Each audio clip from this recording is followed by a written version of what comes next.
Assalamualaikum warahmatullahi wabarakatuh. Oke, baik semuanya. Di sebelumnya kita telah belajar mengenai optimasi, mulai dari optimasi single variable yaitu menggunakan golden section, kemudian kita selesaikan dengan fmin bound.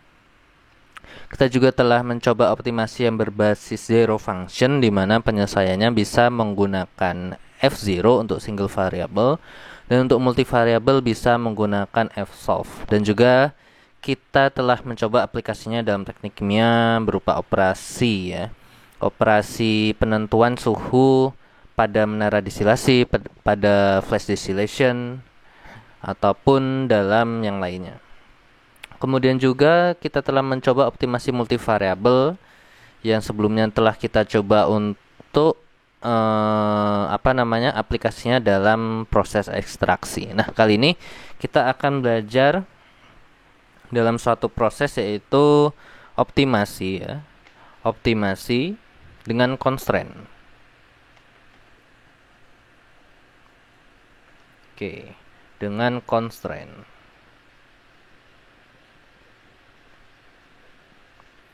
Nah, optimasi dengan constraint ini optimasi yang seperti apa gitu ya.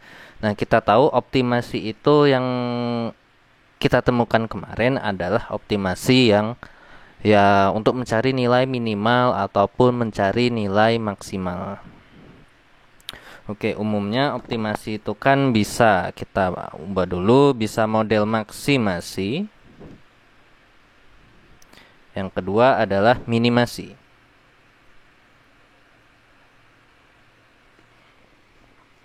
Nah, kedua model ini adalah yang paling sering kita temukan ya, yang paling sering kita temukan dalam optimasi yang sudah pernah kita pelajari. Nah, seperti yang kita ketahui, optimasi itu dia tidak terikat dengan suatu syarat, gitu ya. Makanya disebut non-constraint. Nah, kali ini kita ingin mencari proses optimasi yang mana ini terkait dengan suatu syarat atau constraint. Nah, constraint ini adalah berarti syarat. Nah, syarat yang dimaksud syarat itu apa? Yaitu optimasinya itu yang ada dalam kondisi prasyarat tertentu ya. Misal kalau optimasi biasa, maksimasi dan minimasi, ini kan bisa berupa optimasinya single variable dan juga bisa bersifat multivariable. Nah, untuk optimasi yang dengan constraint, nah biasanya ini paling sering kita temukan kasusnya adalah untuk optimasi dengan multivariable. Nih, paling sering kita temukan dengan multivariable. Walaupun dengan single variable bisa jadi akan kita temukan ya, tetapi paling banyak dengan model multivariable. Karena apa? Karena terkait dengan syarat. Oke, contohnya, contoh optimasi sederhana yang sering kita temukan adalah misal kita memiliki persamaan Y gitu ya. Misal 2x1 kuadrat tambah 3x2 kemudian minus x1 kali x2. Nah, kita diminta mencari nilai Y minimum. Dimana optimasi yang dahulu-dahulu, nah yang dahulu-dahulu kan X1 dan X2 itu nilainya bebas seberapapun, kecuali ada yang modelnya dalam rank. Contohnya untuk optimasi yang menggunakan golden section atau fmin bound ya, yang dengan fmin bound ini kan sifatnya single. Berarti nggak bisa diterapkan ke sini ya, nggak bisa. Kemudian yang multivariable dengan Hook-Jeffs.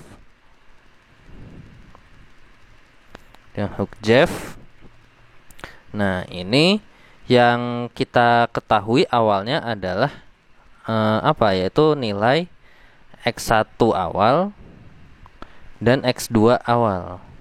Nah, hanya trial awal. Nah, jadi x1 x2-nya ini nilainya bebas. Ya, nanti berapapun hasilnya dia tidak terikat. X1 dan X2 bebas. Bebas angkanya berapa aja, bisa negatif, bisa positif, yaitu bebas, nggak terikat. Tetapi kali ini kita belajar dengan yang namanya constraint. Nah, constraint itu artinya dia terikat. Oke, atau dia harus sesuai dengan syarat. Ada syaratnya. Misal, nah kalau yang kemarin cuma seperti ini, kalau dengan constraint nanti kita ada tambahan syaratnya. Oke, sebagai contoh syaratnya X1 ditambah X2 itu hasilnya harus lebih besar atau sama dengan 3 misal. Kemudian X2 dikurang X1 hasilnya lebih kecil dari berapa? Misal dari 5 misal. Nah, ini contoh sederhananya adalah seperti ini. Nah, ketika kita menemukan suatu persamaan, kemudian ada prasyarat seperti ini yang dinamakan optimasi dengan constraint. Oke ya. Sampai di sini mungkin sudah bisa dipahami dulu bahwa optimasi dengan constraint adalah di mana dalam proses optimasi itu melibatkan syarat-syarat yang harus dipenuhi. Nah, dalam teknik kimia itu apakah bisa kita temukan ya? Nah, dalam teknik kimia itu seperti apa? Contoh dalam teknik kimia ya. Kimia apa yang bisa memenuhi syarat ini?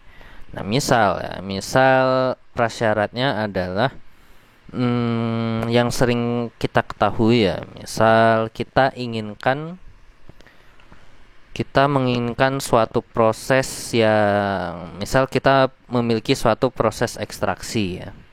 Ekstraksinya itu terdiri dari 2 stage atau 3 stage. Nah, dari ekstraksi itu kita ingin total liquid, misal liquid harus 180 misal kilogram per menit total laju alirnya.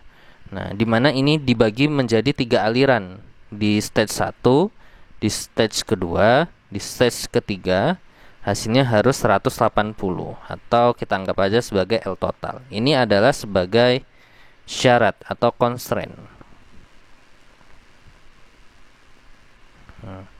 Kita bisa menemukan di kasus-kasus yang seperti ini yang sebelumnya pernah kita temukan.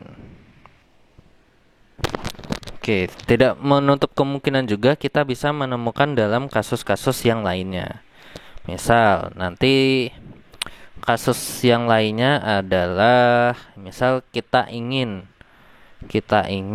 nanti total fraksinya itu 1 gitu ya, atau kita ingin rasio gitu ya. Misal nanti syaratnya bisa berupa misal kita ingin ada aliran yang masuk ke dalam reaktor itu ada 2 senyawa, misal A dan juga B. Nah, nanti kita optimasi kecepatan alirnya supaya rasio, misal nanti syaratnya adalah rasio A terhadap B misal harus 3:1. Nah, ini adalah sebagai constraint.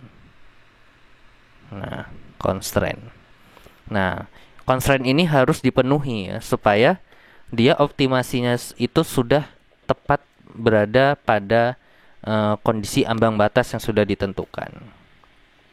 Oke, dalam keadaan tertentu, misal kita ingin suhu operasinya hanya berada di antara 30 sampai 40, tidak boleh lebih besar dari itu.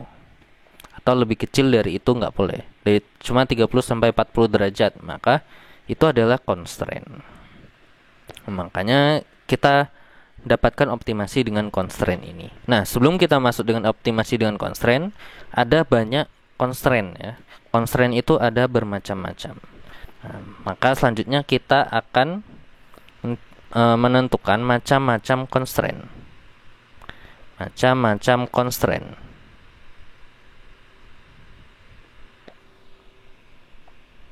Nah, constraint itu yang namanya prasyarat itu ada banyak ya, terutama yang kita temukan dalam model matematis ya, dalam persamaan matematika. Oke, modelnya seperti apa?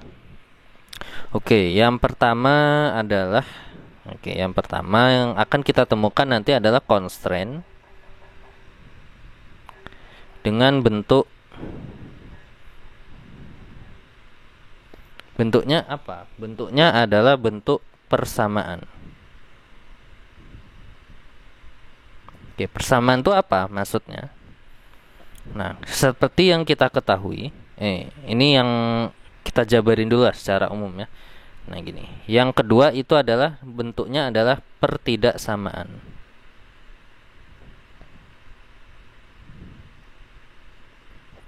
Oke, apa bedanya? Misal kita memiliki constraint yang seperti ini.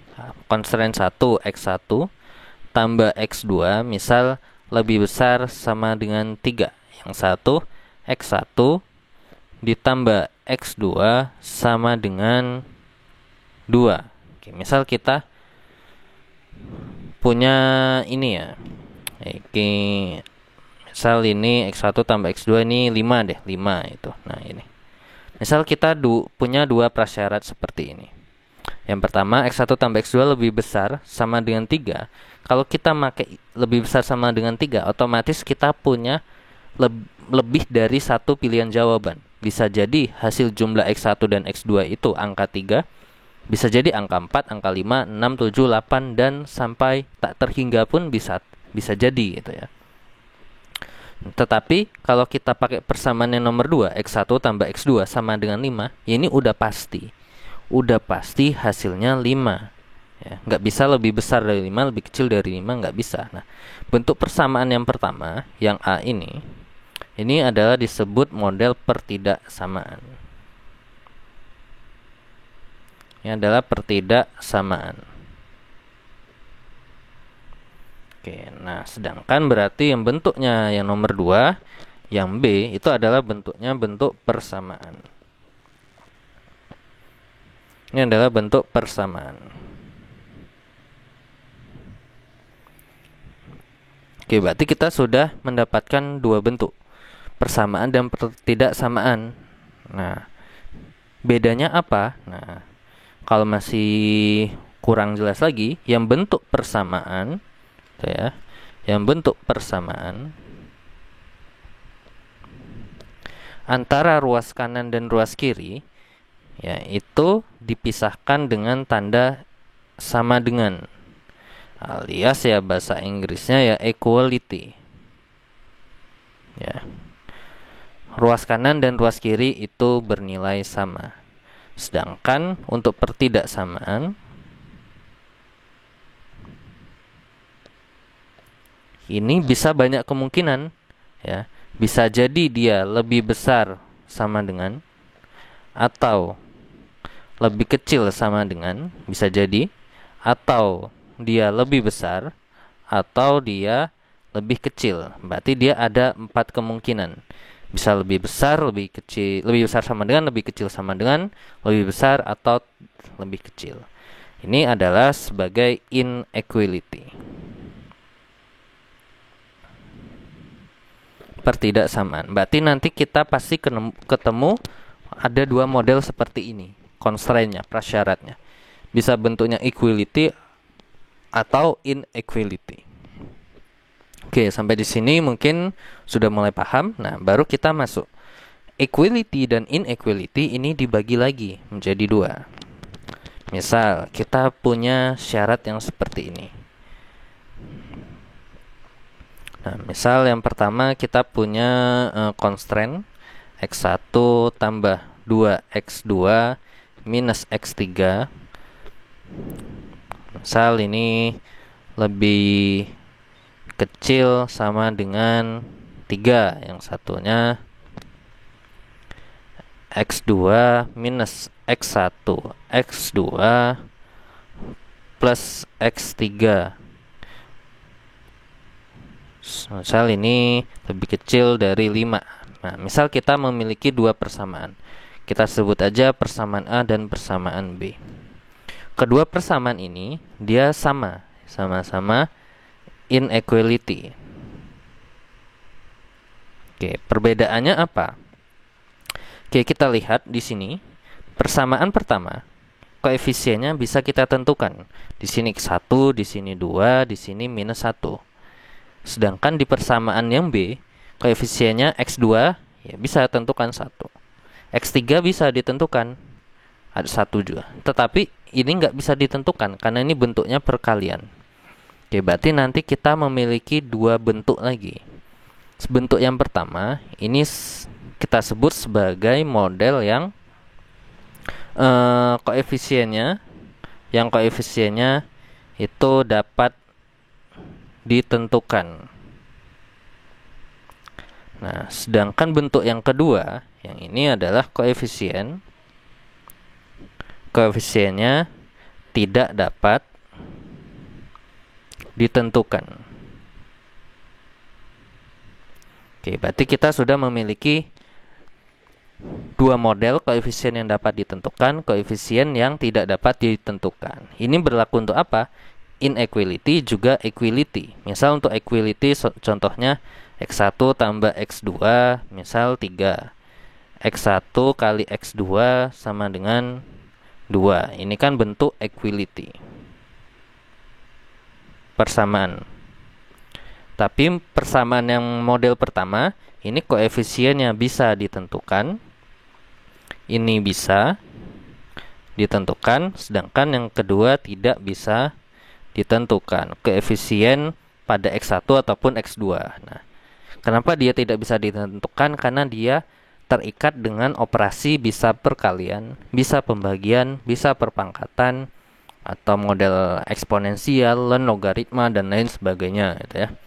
Nah, jadi bentuknya nanti kita punya bentuk inequality dan equality. Masing-masing ini ada bentuk koefisien yang dapat ditentukan dan koefisien yang tidak dapat ditentukan.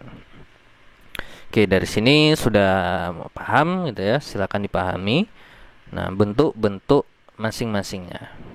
Oke, biar lebih enak coba kita perjelas lagi. Ya, bahwa yang pertama itu adalah equality dengan koefisien yang dapat ditentukan. Koefisien yang dapat ditentukan. Nah, ya kan? Contohnya kayak tadi. Contohnya misal X1 tambah X2 sama dengan 3. Ini koefisiennya dapat ditentukan. Contoh lain lagi, misal 2X1 minus X4. Misal ini kurang 3 sama dengan 0. Ini juga bisa ditentukan koefisiennya. Kan? Oke, bentuk yang kedua adalah tadi equality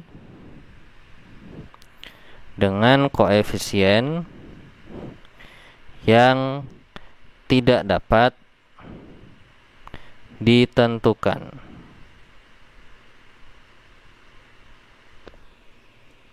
Oke, tadi contohnya apa tadi? Misal, contohnya adalah kita punya persamaan yang ada keterlibatannya kali-kali bagi-bagi. Misal, X1 kuadrat atau perpangkatan ini juga ditambah X2 sama dengan 4. Misal, atau bisa juga kita temukan X1 kali X2 minus misal eksponen X1 sama dengan misal 7. Nah, ini dia terlibat operasi kali, bisa bagi, nanti bisa pangkat. Ini maka termasuk yang tidak dapat ditentukan. Yang berikutnya adalah inequality. Bedanya ini sama seperti yang dua di atas, cuma beda di tandanya. Yang ini cuma sama dengan, yang satunya bisa lebih besar, lebih kecil, sama dengan ya. Oke, kita tuliskan saja biar enak. Ada inequality dengan koefisien yang dapat ditentukan.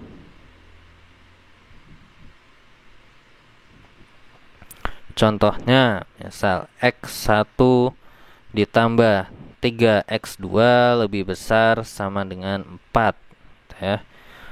Bisa juga misal X 2 minus 5 tambah X1 lebih kecil daripada 3. Nah, ini koefisiennya bisa ditentukan. Oke, yang terakhir adalah inequality dengan koefisien yang tidak dapat ditentukan.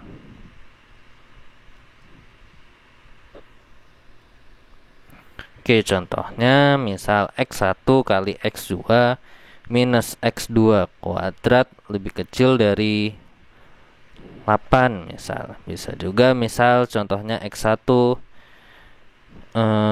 kemudian dibagi X2 gitu ya, dikurang 3 sama dengan lebih kecil sama dengan X2.